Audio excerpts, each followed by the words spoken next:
عیسیٰ علیہ السلام کو مسیح کہا جاتا ہے، اس کا مطلب ہے کثرت سے زمین کی سیاحت کرنے والا، یا اس کا معنی ہاتھ پھیرنے والا ہے، کیونکہ آپ ہاتھ پھیر کر اللہ کے حکم سے مریضوں کو شفا یاب فرماتے تھے۔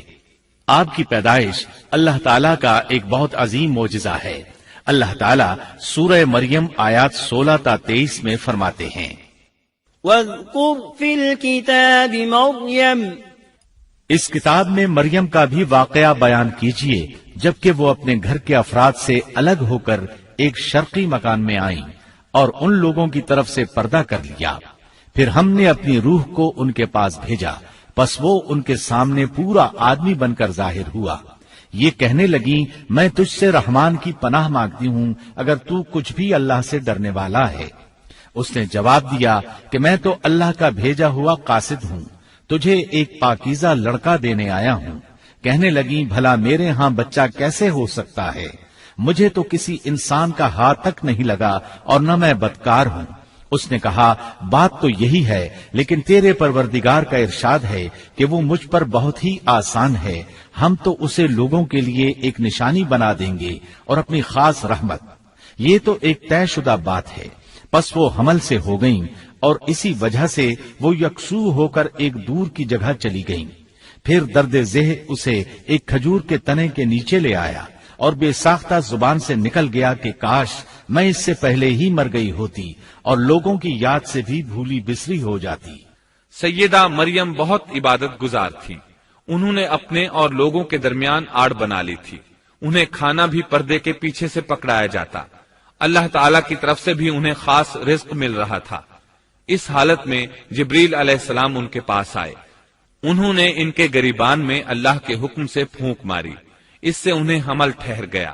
ولادت کا وقت آیا تو آپ لوگوں سے بہت دور یعنی بیت اللحم چلی گئیں۔ وہیں انہیں درد ذہ شروع ہوا۔ تب کہنے لگی، کاش میں اس سے پہلے مر جاتی۔ اللہ تعالیٰ کی طرف سے ارشاد ہوا، سورہ مریم آیات 24 تا 28 میں ہے، اتنے میں اسے نیچے سے ہی آواز دی کہ آزردہ خاطر نہ ہو، تیرے رب نے تیرے پاؤں تلے ایک چشمہ جاری کر دیا ہے، اور اس کھجور کے تنے کو اپنی طرف ہلا، یہ تیرے سامنے تر و تازہ پکی کھجوریں گرا دے گا۔ اب چین سے کھا پی اور آنکھیں ٹھنڈی رکھ۔ اگر تجھے کوئی انسان نظر پڑ جائے تو کہہ دینا کہ میں نے اللہ رحمان کے نام کا روزہ مان رکھا ہے، میں آج کسی شخص سے بات نہ کروں گی۔ اب عیسیٰ کو لیے ہوئے وہ اپنی قوم کے پاس آئیں۔ سب کہنے لگے، مریم تو نے بڑی بری حرکت کی، اے ہارون کی بہن، نہ تو تیرا باپ برا آدمی تھا اور نہ تیری ماں بدکار تھی۔ یہاں ہارون سے مراد موسیٰ علیہ السلام کے بھائی ہارون علیہ السلام مراد نہیں، بلکہ مریم علیہ السلام کے ایک بھائی کا نام ہارون تھا۔ قوم کی باتیں سن کر مریم علیہ السلام خاموش رہی اور بچے کی طرف اشارہ کر دیا کہ اس سے بات کر لو۔ وہ کہنے لگے، بھلا گود کا بچہ کیسے بات کر سکتا ہے؟ سورہ مریم آیت 29 میں ہے، بچہ بول اٹھا، میں اللہ تعالیٰ کا بندہ ہوں، اس نے مجھے کتاب عطا فرمائی اور مجھے اپنا پیغمبر بنایا ہے، اور اس نے مجھے بابرکت کیا ہے جہاں بھی میں ہوں، اور اس نے مجھے نماز اور زکوٰۃ کا حکم دیا ہے جب تک بھی میں زندہ رہوں، اور اس نے مجھے اپنی والدہ کا خدمت گزار بنایا ہے اور مجھے سرکش اور بدبخت نہیں کیا، اور مجھ پر میری پیدائش کے دن اور میری موت کے دن اور جس دن کہ میں دوبارہ زندہ کھڑا کیا جاؤں گا سلام ہی سلام ہے۔ اللہ تعالیٰ نے عیسیٰ علیہ السلام کی اس گفتگو کے بعد فرمایا، یہ ہے صحیح واقعہ عیسیٰ ابن مریم کا، یہی وہ حق بات ہے جس میں لوگ شک و شبہ میں مبتلا ہیں۔ اللہ کے لیے اولاد کا ہونا لائق نہیں، وہ تو بالکل پاک ذات ہے۔ وہ تو جب کسی کام کے سر انجام دینے کا ارادہ کرتا ہے تو اسے کہہ دیتا ہے کہ ہو جا، وہ اسی وقت ہو جاتا ہے۔ میرا اور تم سب کا پروردگار صرف اللہ ہی ہے، تم سب اسی کی عبادت کرو، یہی سیدھی راہ ہے۔ اس طرح عیسیٰ علیہ السلام کی ولادت بغیر باپ کے ہوئی۔ اس معجزے کے بعد کئی فرقے گمراہ ہوئے اور کہا کہ مریم اللہ تعالیٰ کی بیوی ہے۔ اس بات کی تردید کرتے ہوئے اللہ تعالیٰ سورۃ الجن آیت 3 میں فرماتے ہیں، بے شک وہ لوگ کافر ہو گئے جن کا قول ہے کہ مسیح ابن مریم ہی اللہ ہے، حالانکہ خود مسیح نے ان سے کہا تھا کہ اے بنی اسرائیل، اللہ ہی کی عبادت کرو جو میرا اور تمہارا سب کا رب ہے۔ یقین مانو کہ جو شخص اللہ کے ساتھ شریک ٹھہراتا ہے اللہ تعالیٰ نے اس پر جنت حرام کر دی ہے، اس کا ٹھکانہ جہنم ہی ہے، اور گناہ گاروں کی مدد کرنے والا کوئی نہ ہوگا۔ وہ لوگ بھی یقیناً کافر ہو گئے جنہوں نے کہا اللہ تین میں سے تیسرا ہے۔ دراصل اللہ تعالیٰ کے سوا کوئی معبود نہیں۔ اگر یہ لوگ اپنے اس قول سے باز نہ رہے تو ان میں سے جو کفر پر رہیں گے انہیں المناک عذاب ضرور پہنچیں گے۔ یہ لوگ اللہ تعالیٰ کی طرف کیوں نہیں جھکتے اور استغفار کیوں نہیں کرتے؟ اللہ تعالیٰ تو بہت ہی بخشنے والا اور بڑا ہی مہربان ہے۔ مسیح ابن مریم سوائے پیغمبر ہونے کے اور کچھ بھی نہیں۔ ان سے پہلے بھی بہت سے پیغمبر گزر چکے ہیں۔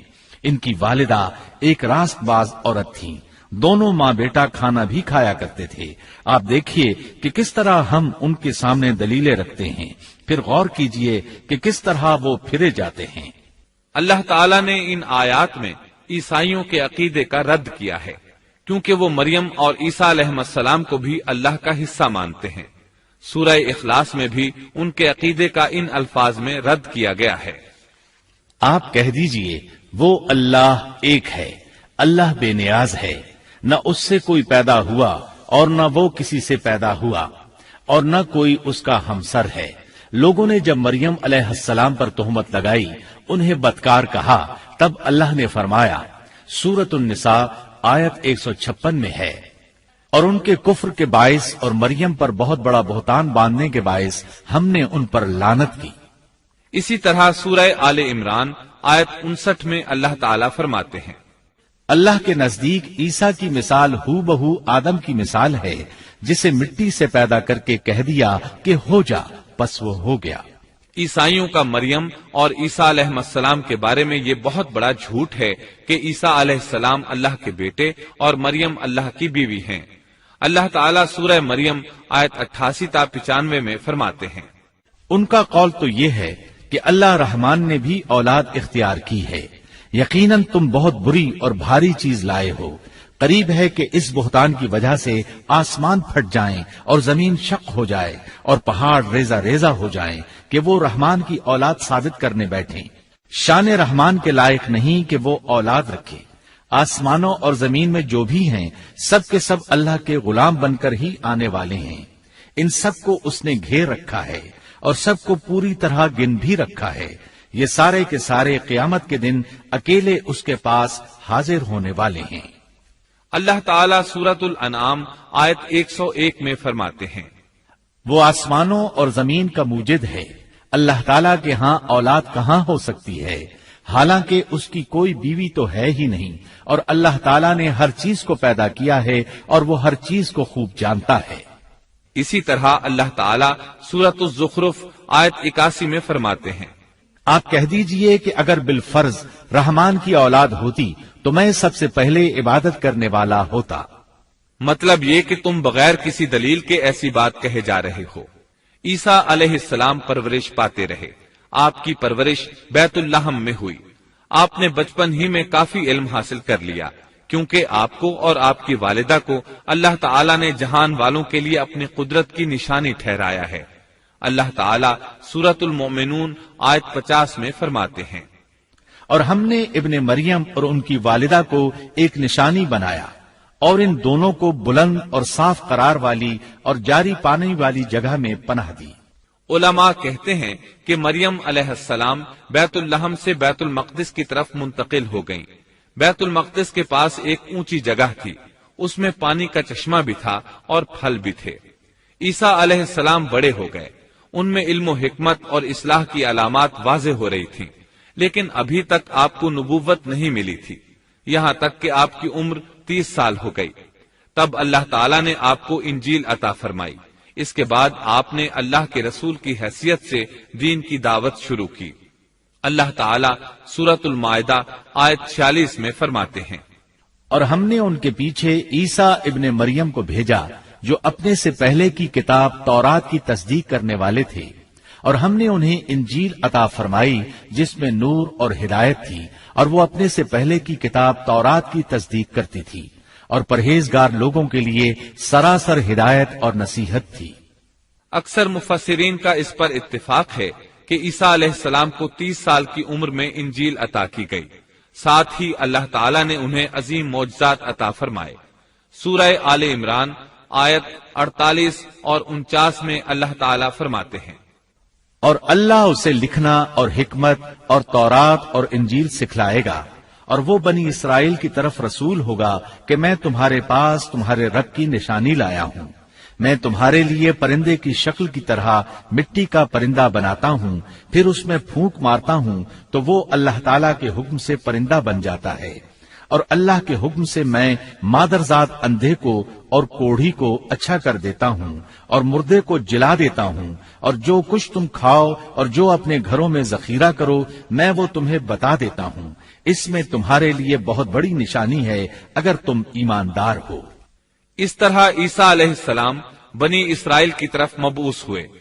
تمام نبی کسی خاص قوم کی طرف مبعوث ہوئے ہیں، جبکہ نبی اکرم صلی اللہ علیہ وسلم تمام انسانوں اور جنوں کے لیے رسول بنا کر بھیجے گئے۔ یہ آپ کی خصوصیات میں سے ایک امتیازی خصوصیت ہے۔ اللہ تعالیٰ نے عیسیٰ ابن مریم علیہ السلام کو عظیم معجزات عطا فرمائے۔ پیدائشی اندھا بینا ہو جاتا، کوڑھی کا کوڑھ دور ہو جاتا، برس والے کے جسم پر ہاتھ پھیر دیتے تو اس کا برس ختم ہو جاتا، مٹی کے پرندے بنا کر پھونک مارتے تو وہ اڑنے لگتے۔ لیکن سب سے بڑا معجزہ اللہ تعالیٰ نے آپ کو یہ عطا فرمایا کہ آپ نے اللہ کے حکم سے مردوں کو زندہ کیا۔ سورہ آل عمران آیت 50 اور 51 میں ہے، اور میں تورات کی تصدیق کرنے والا ہوں جو مجھ سے پہلے ہے، اور میں اس لیے آیا ہوں کہ تم پر بعض وہ چیزیں حلال کر دوں جو تم پر حرام کر دی گئی ہیں، اور میں تمہارے پاس تمہارے رب کی نشانیاں لایا ہوں، اس لیے تم اللہ سے ڈرو اور میری فرمانبرداری کرو۔ یقین مانو کہ میرا اور تمہارا رب اللہ ہی ہے، تم سب اسی کی عبادت کرو، یہی سیدھی راہ ہے۔ لوگوں نے تمام نشانیاں دیکھی لیکن پھر بھی کفر پر ڈٹے رہے، عیسیٰ علیہ السلام کی تکذیب کرتے رہے۔ اللہ تعالیٰ سورہ آل عمران آیت 52 میں فرماتے ہیں، مگر جب عیسیٰ نے ان کا کفر محسوس کر لیا تو کہنے لگے اللہ کی راہ میں میری مدد کرنے والا کون ہے؟ حواریوں نے جواب دیا کہ ہم اللہ کی راہ کے مددگار ہیں، ہم اللہ پر ایمان لائے اور آپ گواہ رہیے کہ ہم تابعدار ہیں۔ سورۃ الصف میں اللہ تعالیٰ عیسیٰ علیہ السلام کی زبانی فرماتے ہیں کہ انہوں نے ایمانداروں کو مخاطب کر کے کہا، اے ایمان والو، تم اللہ کے مددگار بن جاؤ، جس طرح مریم کے بیٹے عیسیٰ نے حواریوں سے فرمایا کہ کون ہے جو اللہ کی راہ میں میرا مددگار بنے؟ حواریوں نے کہا ہم اللہ کی راہ میں مددگار ہیں۔ پس بنی اسرائیل میں سے ایک جماعت تو ایمان لے آئی اور ایک جماعت نے کفر کیا، تو ہم نے مومنوں کی ان کے دشمنوں کے مقابلے میں مدد فرمائی، پس وہ غالب آ گئے۔ اس کے بعد اللہ تعالیٰ نے دین عیسوی کو یہودیوں کے مذہب پر غالب کر دیا۔ جب لوگوں نے کفر کیا اس وقت صرف حواری آپ پر ایمان لائے تھے، ان کی تعداد صرف 12 تھی۔ بعد میں دین عیسوی کو اللہ تعالیٰ نے مکمل طور پر غلبہ عطا فرمایا۔ حواری ایمان ضرور لائے تھے لیکن ان میں کسی قدر تردد تھا۔ اللہ تعالیٰ سورۃ المائدہ آیت 111 تا 115 میں فرماتے ہیں، اور جب میں نے حواریوں کو حکم دیا کہ تم مجھ پر اور میرے رسول پر ایمان لاؤ، انہوں نے کہا ہم ایمان لائے اور آپ گواہ رہیے کہ ہم پورے فرمانبردار ہیں۔ وہ وقت یاد کے قابل ہے جبکہ حواریوں نے عرض کیا، اے عیسیٰ ابن مریم، کیا آپ کا رب ایسا کر سکتا ہے کہ ہم پر آسمان سے ایک خوان نازل فرما دے؟ آپ نے فرمایا کہ اللہ سے ڈرو اگر تم ایماندار ہو۔ وہ بولے کہ ہم یہ چاہتے ہیں کہ اس میں سے کھائیں اور ہمارے دلوں کو پورا اطمینان ہو جائے اور ہمارا یہ یقین اور بڑھ جائے کہ آپ نے ہم سے سچ بولا ہے اور ہم گواہی دینے والوں میں سے ہو جائیں۔ عیسیٰ ابن مریم نے دعا کی کہ اے اللہ، اے ہمارے پروردگار، ہم پر آسمان سے کھانا نازل فرما کہ وہ ہمارے لیے یعنی ہم میں جو اول ہیں اور جو بعد ہیں سب کے لیے ایک خوشی کی بات ہو جائے اور تیری طرف سے ایک نشان ہو جائے، اور تو ہم کو رزق عطا فرما دے اور تو سب عطا کرنے والوں سے اچھا ہے۔ حق تعالیٰ نے ارشاد فرمایا کہ میں وہ کھانا تم لوگوں پر نازل کرنے والا ہوں، پھر جو شخص تم میں سے اس کے بعد کفر کرے گا تو میں اس کو ایسی سزا دوں گا کہ وہ سزا دنیا جہان والوں میں سے کسی کو نہ دوں گا۔ اور یہ اللہ تعالیٰ کی سنت ہے کہ جب منہ مانگا معجزہ آ جائے اور اس کے بعد بھی لوگ کفر کریں تو وہ تمام لوگ ہلاک کر دیے جاتے ہیں۔ آخر کار وہ کھانا اترنے لگا، انہوں نے اس کھانے کو کھایا اور ایمان پر قائم رہے، البتہ ان میں سے ایک نے خیانت کی، اس کا ذکر آگے آئے گا۔ ان مسلسل معجزات کا لوگوں میں چرچا ہونے لگا۔ یہودی عالموں اور بادشاہوں کو اس بات کی فکر ستا رہی تھی کہ لوگ ان کی پیروی چھوڑ کر عیسیٰ ابن مریم علیہ السلام کے پیروکار بن رہے ہیں، گویا ان کی حکومت ڈگمگا رہی تھی، دنیاوی بادشاہت بھی ہاتھ سے نکل رہی تھی اور دینی امور کی قیادت سے بھی ہاتھ دھونے پڑ رہے تھے۔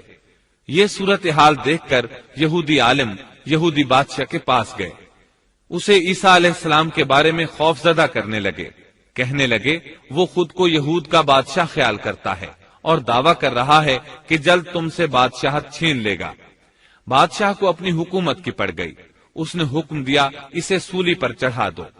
اس وقت سزا کا یہی طریقہ تھا، آدمی کو قتل نہیں کرتے تھے، سولی پر لٹکا دیا کرتے تھے، ہاتھوں پیروں میں کیل ٹھونک دیے جاتے تھے، اسی حالت میں لٹکا ہوا وہ ختم ہو جاتا تھا۔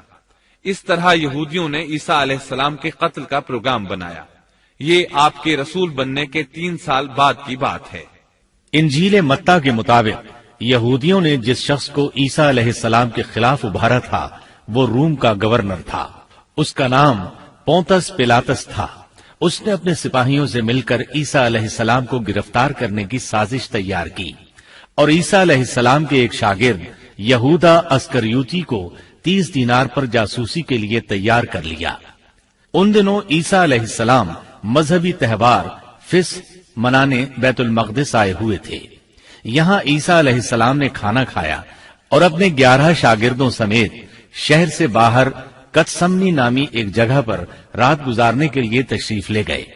پھر اپنے شاگردوں سے الگ ہو کر اللہ سے یوں دعا کی، اے میرے اللہ، اگر ہو سکے تو یہ پیالہ یعنی موت مجھ سے ٹل جائے۔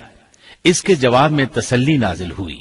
علماء کا اس بات پر اتفاق ہے کہ جب یہودی عیسیٰ علیہ السلام کے شاگرد یہودا اسکریوتی کی یہ رہنمائی پر وہاں پہنچے جہاں عیسیٰ علیہ السلام اور ان کے شاگرد تھے، تو ان لوگوں نے عیسیٰ علیہ السلام اور ان کے حواریوں کا محاصرہ کر لیا۔ عین اسی وقت اللہ تعالیٰ نے عیسیٰ علیہ السلام کو آسمان پر اٹھا لیا اور مخبری کرنے والے عیسیٰ علیہ السلام کے شاگرد یہودا پر عیسیٰ علیہ السلام کی مشابہت ڈال دی گئی۔ چنانچہ حکومت کے اہلکاروں، یہودیوں، حتیٰ کہ خود حواریوں نے بھی اسی کو عیسیٰ سمجھ لیا اور اسی کو لے جا کر پھانسی پر چڑھا دیا، جیسا کہ سورۃ النساء میں اللہ تعالیٰ فرماتے ہیں، اور اس وجہ سے بھی ہم نے ان پر لعنت کی کہ انہوں نے کہا کہ ہم نے مسیح ابن مریم جو کہ اللہ کا رسول ہے اسے قتل کیا ہے، حالانکہ نہ انہوں نے اسے قتل کیا اور نہ سولی دیا، لیکن ان کو شبہ پڑ گیا، اور جو لوگ اس میں اختلاف کر رہے ہیں وہ خود شک میں ہیں، انہیں حقیقت حال کا کچھ علم نہیں، محض ظن کے پیچھے لگے ہوئے ہیں۔ اور یہ یقینی بات ہے کہ انہوں نے عیسیٰ ابن مریم کو قتل نہیں کیا تھا، بلکہ اللہ نے اسے اپنی طرف اٹھا لیا تھا، اور اللہ بہت زور آور اور حکمت والا ہے۔ عیسائی اور یہودی اس بات پر متفق تھے کہ عیسیٰ علیہ السلام کو سولی چڑھا دیا گیا ہے، لیکن ان میں تھوڑا سا اختلاف تھا۔ یہودی کہتے تھے کہ وہ قتل ہو گئے ہیں، جبکہ عیسائی کہتے تھے کہ وہ 3 دن تک مردہ رہنے کے بعد زندہ ہوئے اور آسمان پر چلے گئے۔ اللہ تعالیٰ نے ان دونوں گروہوں کی تردید کرتے ہوئے فرمایا کہ یہ شک میں مبتلا ہیں، در حقیقت یہ لوگ عیسیٰ علیہ السلام کو گرفتار نہ کر سکے تھے۔ بہرحال عیسیٰ علیہ السلام کے آسمان پر اٹھائے جانے کے بعد یہود غالب آ گئے اور دین عیسوی کی اشاعت پر پابندی لگا دی۔ البتہ خفیہ طور پر لوگ اس دین سے آگاہی حاصل کرتے رہے اور یہ سلسلہ 240 سال تک یوں ہی چلتا رہا، یہاں تک کہ ایک بادشاہ نے عیسائی مذہب قبول کر لیا۔ وہ ملک روم کا بڑا بادشاہ تھا۔ اس وقت دین عیسوی خوب پھیلا، لیکن اس بادشاہ نے دین میں شرک والے کچھ طریقے شامل کر دیے۔ ایک روایت کے مطابق وہ 240 سال تک توحید پر قائم رہے۔ یہ بادشاہ قسطنطنیہ پہنچا، وہاں عیسوی مذہب کو اپنے اقوال کے ساتھ زندہ کرنا چاہا۔ اس بادشاہ نے علماء، درویشوں اور پادریوں کو منتخب کیا۔ اس وقت ظاہری اور واضح کفر کے دروازے کھل گئے۔ پھر عیسائیوں کے 3 فرقے بن گئے۔ ایک کہنے لگا ہمارے درمیان اللہ نے اپنی مرضی کے مطابق کچھ عرصہ قیام کیا، پھر آسمان پر چلا گیا۔ ان لوگوں کو یعقوبیہ کہتے ہیں۔ دوسرے گروہ نے کہا ہمارے درمیان اللہ کے بیٹے نے جب تک چاہا قیام کیا اور پھر اللہ نے اسے اپنی طرف اٹھا لیا۔ انہیں نستوریہ کہتے ہیں اور ان کی کثرت ہوئی۔ اکثر نصارہ کا یہی عقیدہ تھا۔ اور تیسرا فرقہ کہنے لگا ہمارے درمیان اللہ کی منشا کے مطابق کچھ عرصے تک اللہ کا بندہ اور اس کا رسول رہا، پھر اسے اللہ نے اپنی طرف اٹھا لیا، اور یہی لوگ در حقیقت مسلمان تھے۔ انہیں موحدہ کہتے ہیں۔ ان کی انجیل میں شرک اب تک نہیں پایا جاتا۔ ان کی انجیل کا نام انجیل برناباس ہے۔ نصارہ کا یہ فرقہ سب سے قلیل تعداد میں ہے۔ ابن عباس رضی اللہ عنہما کہتے ہیں ان دونوں فرقوں نے تیسرے فرقے پر دھاوا بول کر ان میں اکثر کو قتل کر دیا۔ پھر اسلام اسی طرح تنہا، غریب اور کمزور رہا، یہاں تک کہ رسول اللہ صلی اللہ علیہ وسلم کی بعثت ہوئی۔ اللہ تعالی سورۃ الصف آیت 14 میں فرماتے ہیں تو ہم نے مومنوں کی ان کے دشمنوں کے مقابلے پر مدد کی، پس وہ غالب آ گئے۔ سورۃ النساء آیت 157 میں اللہ تعالی کا فرمان ہے اور ان کے یوں کہنے کے باعث کہ ہم نے اللہ کے رسول عیسیٰ ابن مریم کو قتل کر دیا، حالانکہ نہ تو انہوں نے اسے قتل کیا نہ سولی پر چڑھایا، بلکہ ان کے لیے وہی صورت بنا دی گئی تھی۔ یقین جانو کہ عیسیٰ کے بارے میں اختلاف کرنے والے ان کے بارے میں شک میں ہیں، انہیں حقیقت حال کا کوئی علم نہیں ہے، وہ محض ظن کے پیچھے لگے ہوئے ہیں۔ اتنا یقینی ہے کہ انہوں نے اسے قتل نہیں کیا۔ اللہ تعالی نے عیسیٰ علیہ السلام کو قیامت کی ایک نشانی قرار دیا۔ سورۃ الزخرف آیت 61 میں ہے اور یقیناً عیسیٰ قیامت کی علامت ہے، پس تم قیامت کے بارے میں شک نہ کرو اور میری فرما برداری کرو، یہی سیدھی راہ ہے۔ قیامت کے قریب عیسیٰ علیہ السلام آسمان سے نازل ہوں گے اور ان کا نزول اس بات کی علامت ہوگا کہ اب قیامت قریب ہے۔ عیسیٰ علیہ السلام اور نبی کریم صلی اللہ علیہ وسلم کے درمیان اور کوئی نبی نہیں ہے، اس لحاظ سے نبی کریم صلی اللہ علیہ وسلم لوگوں سے زیادہ عیسیٰ علیہ السلام کے قریب ہیں، جیسا کہ مسند احمد کی ایک حدیث میں ہے۔ نبی اکرم صلی اللہ علیہ وسلم نے فرمایا انبیاء کرام سب ایک باپ کے بیٹے بھائی کی طرح ہیں، مائیں جدا جدا اور دین ایک ہے، اور تمام لوگوں سے زیادہ عیسیٰ کے نزدیک میں ہوں، کیونکہ میرے اور ان کے درمیان کوئی نبی نہیں ہے۔ نبی کریم صلی اللہ علیہ وسلم اور عیسیٰ علیہ السلام کی درمیانی مدت قریباً 560 سال ہے۔ آپ فرماتے ہیں وہ بہت جلد نازل ہوں گے، جب تم انہیں دیکھو گے تو پہچان لوگے۔ وہ درمیانے قد کے ہیں، ان کا چہرہ سفید اور سرخی مائل ہے، ان کے سر کے بال سیدھے ہیں، ان کے بالوں سے پانی کے قطرے گرتے محسوس ہوں گے، حالانکہ ان کا سر بالکل خشک ہوگا۔ وہ مسجد دمشق کے سفید منارے پر اتریں گے، صلیب کو توڑ دیں گے، خنزیر کو قتل کر دیں گے، جزیے کو ختم کر دیں گے، عیسائیت سمیت تمام باطل دینوں کو ختم کر دیں گے، نصرانیت کی تمام علامات مثلا صلیب اور خنزیر کا خاتمہ کر دیں گے۔ ان کے زمانے میں تمام مذہب ختم ہو جائیں گے، صرف اسلام باقی رہ جائے گا۔ دجال کو بھی اللہ عیسیٰ علیہ السلام کے ہاتھوں قتل کرا دیں گے۔ پوری زمین پر صرف اسلام ہوگا، ساری زمین امن کا گہوارہ بن جائے گی، یہاں تک کہ بکری اور شیر مل کر زندگی بسر کریں گے، بچے سانپوں سے کھیلیں گے، کوئی کسی کو تکلیف نہیں پہنچائے گا۔ عیسیٰ علیہ السلام زمین پر 40 سال قیام کریں گے، پھر آپ کی وفات ہو جائے گی۔ مسلمان آپ کی نماز جنازہ ادا کر کے آپ کو دفن کریں گے۔ قیامت کے دن اللہ تعالیٰ ان سے فرمائیں گے، سورۃ المائدہ آیات 116 اور 117 میں ہے، اور وہ وقت بھی قابل ذکر ہے جب اللہ فرمائے گا کہ عیسیٰ ابن مریم، کیا تم نے ان لوگوں سے کہا تھا کہ مجھے اور میری ماں کو بھی اللہ کے علاوہ معبود قرار دے لو؟ عیسیٰ عرض کریں گے کہ تو پاک ہے، مجھے کسی طرح لائق نہ تھا کہ میں ایسی بات کہتا جس کے کہنے کا مجھے کوئی حق نہیں۔ اگر میں نے کہا ہوگا تو تجھے اس کا علم ہوگا، تو میرے دل کے اندر کی بات بھی جانتا ہے، اور جو کچھ تیرے نفس میں ہے میں اس کو نہیں جانتا۔ تمام غیبوں کا جاننے والا تو ہی ہے، میں نے تو ان سے اور کچھ نہیں کہا مگر صرف وہی جو تو نے مجھے حکم فرمایا تھا کہ تم اللہ کی بندگی اختیار کرو جو میرا بھی رب ہے اور تمہارا بھی رب ہے۔ میں ان پر گواہ رہا جب تک ان میں رہا، پھر جب تو نے مجھے اٹھا لیا تو ہی ان پر نگران تھا اور تو ہر چیز کی پوری خبر رکھتا ہے۔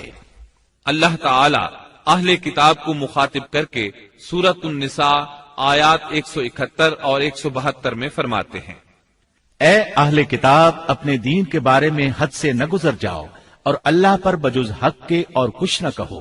مسیح عیسیٰ ابن مریم تو صرف اللہ کے رسول اور اس کے حکم ہیں جسے اس نے مریم کی طرف ڈال دیا تھا، اور اس کے پاس کی روح ہیں، اس لیے تم اللہ کو اور اس کے سب رسولوں کو مانو اور نہ کہو کہ اللہ تین ہیں، اس سے باز آ جاؤ کہ تمہارے لیے بہتری ہے۔ اللہ عبادت کے لائق تو صرف ایک ہی ہے اور وہ اس سے پاک ہے کہ اس کی اولاد ہو۔ اسی کے لیے ہے جو کچھ آسمانوں میں ہے اور جو کچھ زمین میں ہے، اور اللہ کافی ہے کام بنانے والا۔ سیدنا عیسیٰ علیہ السلام کو اللہ تعالیٰ نے کتاب انجیل عطا فرمائی تھی۔ یہ کتاب بس تورات ہی کی درست شکل تھی۔ مطلب یہ کہ سیدنا عیسیٰ علیہ السلام کی بنیادی تعلیم اگرچہ تورات کے مطابق تھی، لیکن یہودیوں نے تورات میں رد و بدل کر دیا تھا، اس لیے اللہ تعالیٰ نے سیدنا عیسیٰ علیہ السلام کو انجیل عطا فرمائی۔ سیدنا عیسیٰ علیہ السلام کو نبوت ملی تو آپ نے ان سب کی اصلاح کی کوششیں شروع کی۔ اس وقت کے یہودی بھی 4 طبقات میں بٹ گئے تھے۔ ان کے عقائد وہ نہیں رہے تھے جو موسیٰ علیہ السلام نے انہیں دیے تھے۔ آپ نے ان سب کے عقائد کا جائزہ لیا اور ان کی اصلاح کے لیے اپنی زندگی وقف کر دی، لیکن ان بدبختوں نے آپ کی باتیں ماننے سے یکسر انکار کر دیا۔ نہ صرف یہ کہ تعلیمات کا انکار کیا بلکہ آپ کے دشمن بھی ہو گئے۔ سیدنا عیسیٰ علیہ السلام پر جو کتاب نازل ہوئی اس کا نام انجیل ہے، لیکن آج عیسائیوں کے ہاں 4 انجیلیں رائج ہیں۔ یہاں سوال یہ پیدا ہوتا ہے کہ موجودہ 4 انجیلیں وہی ہیں یا یہ سیدنا عیسیٰ علیہ السلام کے بعد تصنیف کی گئی ہیں؟ یہ ایک ایسا سوال ہے جو مدت سے سوال ہی چلا آ رہا ہے۔ عیسائی حضرات اس سوال کا جواب دینے سے قاصر ہیں۔ عیسائی عالم تک اس بات کا اقرار کرتے نظر آتے ہیں کہ ان میں سے کوئی ایک انجیل بھی مسیح علیہ السلام کی انجیل نہیں ہے اور نہ اس کا خالص ترجمہ ہے۔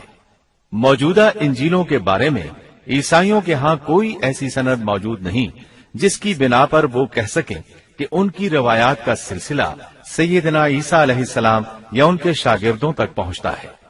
خود عیسائیت کی مذہبی تاریخ اس بات کی گواہ ہے کہ پہلی صدی عیسوی سے چوتھی صدی عیسوی کے شروع تک عیسائیوں میں 21 سے زیادہ انجیلیں الہامی یقین کی جاتی تھیں، لیکن 325 عیسوی میں ان میں سے 4 کو منتخب کر کے باقی کو غیر مستند قرار دے دیا گیا۔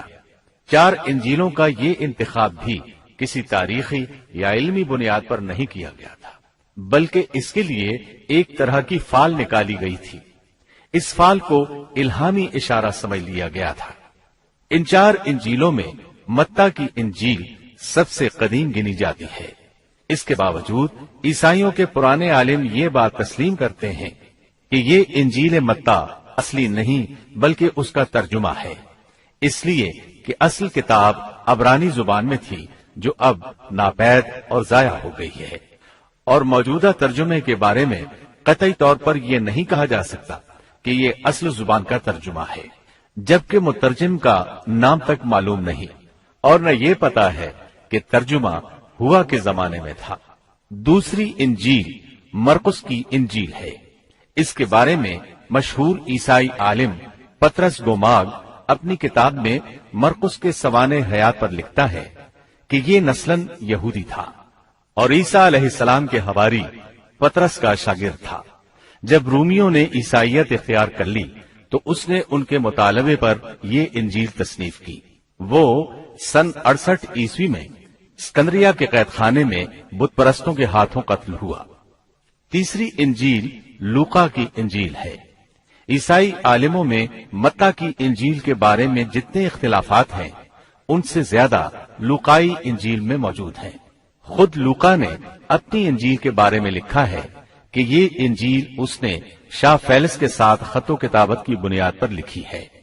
وہ اسے مخاطب کر کے لکھتا ہے کہ سچ کی باتیں جن لوگوں نے کانوں سے سنی تھیں انہوں نے ہم تک جس طرح پہنچائی ہیں ان کو بہت سے لوگ ہم سے نقل کر رہے ہیں، اس لیے میں ضروری سمجھتا ہوں کہ ان کو خود ہی صحیح طریقے پر کر دوں تاکہ تمہیں صحیح حقیقت معلوم ہو جائے۔ اس سے صاف معلوم ہوتا ہے کہ لوقا نے سیدنا مسیح علیہ السلام کا زمانہ نہیں پایا۔ اس کے ساتھ عیسائی عالم یہ بھی بیان کرتے ہیں کہ لوقا کی انجیل مرقس کی انجیل کے بعد وجود میں آئی اور پطرس اور پولوس کے مرنے کے بعد تصنیف کی گئی ہے۔ دراصل لوقا انطاکیہ شہر میں طب کا پیشہ کرتا تھا۔ اس نے عیسیٰ علیہ السلام کو نہیں دیکھا اور عیسائیت کو سینٹ پال یعنی پولوس سے سیکھا، اور سینٹ پال کے بارے میں یہ بات تحقیق کو پہنچ چکی ہے کہ وہ دراصل متعصب یہودی تھا۔ عیسائیت کا بدترین دشمن خیال کیا جاتا تھا۔ وہ عیسائیوں کے خلاف اپنی جد و جہد جاری رکھے ہوئے تھا، مگر جب اس نے دیکھا کہ اس کی تمام تر مخالفتوں اور رکاوٹوں کے باوجود عیسائیت ترقی کرتی جا رہی ہے اور روکے نہیں رک رہی، تو اس نے مکر و فریب سے کام لیا اور اچانک اعلان کیا کہ مجھ سے ایک عجیب معجزہ سرزد ہوا ہے۔ میں صحت کی حالت میں تھا کہ میں ایک دم زمین پر گرا جیسے کوئی کسی کو کشتی میں پچھاڑ دیتا ہے، اور اسی حالت میں مسیح علیہ السلام نے مجھے چھوا اور سخت الفاظ میں کہا کہ خبردار، آئندہ ہرگز میرے پیروکاروں کے خلاف کوئی قدم نہ اٹھانا۔ بس میں اسی وقت مسیح علیہ السلام پر ایمان لے آیا اور مسیح کے حکم سے مسیحی دنیا کی خدمت کے لیے مامور ہو گیا ہوں۔ مسیح نے مجھ سے کہا ہے کہ میں لوگوں کو مسیح کی انجیل کی بشارت سنا دوں اور اس کی پیروی کی ترغیب دوں۔ اس طرح اس نے آہستہ آہستہ کلیسا پر ایسا قبضہ کیا کہ دین عیسوی کی اصل صداقتوں کو مٹا کر اسے بدعتوں اور رسومات کا مجموعہ بنا ڈالا اور پوری مسیحیت کو بت پرستی میں تبدیل کر دیا۔ آج جو عیسائیت قائم ہے وہ اسی پولوس کی ایجاد کردہ مسیحیت ہے۔ لہذا اس کے بعد کون دعویٰ کر سکتا ہے کہ اس کے شاگرد لوقا کی انجیل الہامی انجیل ہے؟ چوتھی انجیل یوحنا کی انجیل ہے۔ اس کے بارے میں عیسائیوں کا عام عقیدہ ہے کہ یہ سیدنا عیسیٰ علیہ السلام کے محبوب شاگرد یوحنا زبدی کی تالیف ہے۔ یوحنا عیسیٰ علیہ السلام کے 12 حواریوں میں سے ایک تھا۔ یوحنا کی انجیل کو ان کی انجیل کہا جاتا ہے، لیکن خود عیسائی عالموں کا یہ دعویٰ ہے کہ یوحنا کی انجیل خود یوحنا کی تصنیف کردہ نہیں ہے۔ یہ تھا ان انجیلوں کا تعارف۔ اس سے ان کی حقیقت واضح ہو جاتی ہے۔ عیسیٰ علیہ السلام اللہ کے نبی، رسول اور پیغمبر ہیں۔ ان کے بعد سوائے نبی کریم صلی اللہ علیہ وسلم کے کوئی نبی نہیں آیا۔